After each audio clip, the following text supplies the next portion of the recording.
सो थोड़ा सा आगे चलते हैं, है ना, बात करते हैं लाइट के बारे में। हमने समझ लिया लाइट होती क्या है, लाइट के कुछ कैरेक्टरिस्टिक्स जो हमने पढ़ी।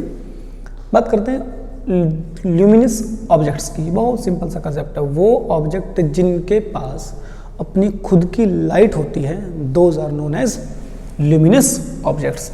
Example stars, sun, burning candle, सबकी अपनी लाइट है ना, तो इसलिए वो कैसे हैं, ल्यूमिनस ऑब्जेक्ट हैं। Second one non luminous object which doesn't have their own light, जिनके पास अपनी खुद की लाइट नहीं होती, जैसे कि मून, है ना।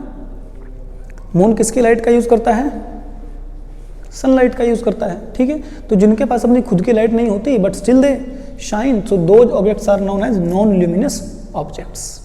बहुत बेसिक सी चीज थी।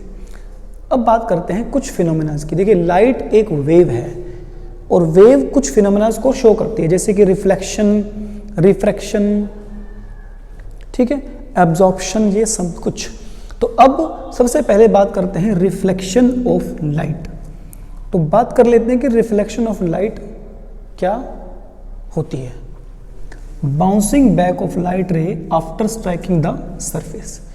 कोई लाइट रे एक सरफेस से आकर के टकराई, ये लाइट रे इस सरफेस से आकर के टकराई और टकरा करके वापस चली गई, ठीक है, टकरा करके वापस चली गई, तो इस फिनोमिना को बोलते हैं रिफ्लेक्शन ऑफ लाइट, यानी कि बाउंस बैक हो गई लाइट, ठीक है।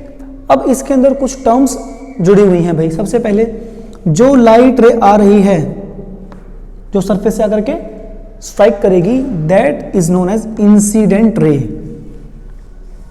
क्लियर। सेकेंड थिंग, जो लाइट रे टकराने के बाद ही जा रही है, that is known as reflected ray, and a perpendicular drawn on this point. अब ये पॉइंट क्या है, this point is known as point of incidence, क्योंकि इसी पर आकर के इंसिडेंट रे स्ट्राइक किया है सरफेस को, so this point is known as point of incidence, and a perpendicular line or drawn on the point of incidence is known as normal ray। तो incident ray, normal ray and reflected ray और point of incidence आपको clear हो गया।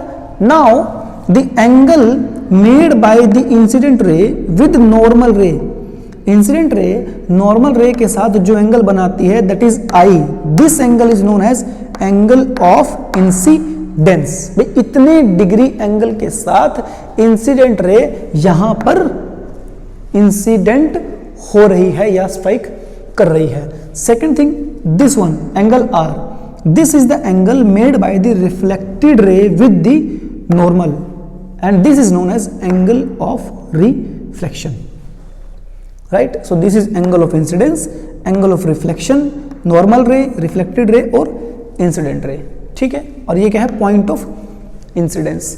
तो जो light रे आकर के स्ट्राइक कर रही है उसे है इंसिडेंट रे कहते हैं, जो रिफ्लेक्ट होकर के चलेगी वो रिफ्लेक्टेड रे है।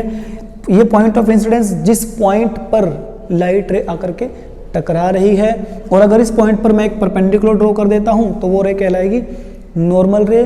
फिर बात की हमने कि जो इंसिडेंट रे और नॉर्मल रे का एंगल है वो एंगल ऑफ इंसिडेंस है, जो नॉर्मल रे रिफ्लेक्टेड रे के साथ बनाती है वो एंगल ऑफ रिफ्लेक्शन है, ठीक है। और ये फिनोमिना लाइट का स्ट्राइक करके बाउंस बैक होना उसी मीडियम में वापस, ये क्या कहलाता है, this is known as reflection of light. अब इसके दो रूल हैं, या यूं कहें कि नियम है, लॉज ऑफ रिफ्लेक्शन। पहला रूल क्या है, that this angle which is angle of reflection is equal to this angle which is angle of reflection, so angle of incidence is equal to angle of reflection। so पहला नियम ये है। second law क्या है, this incident ray, this normal ray and this reflected ray, they all lie in the same plane, तीनों के तीनों एक प्लेन के अंदर है। तो ये था reflection of light. so I hope आप सबको क्लियर हो गया होगा। so you must watch it and try and understand from your book as well। thanks for watching, have a good day।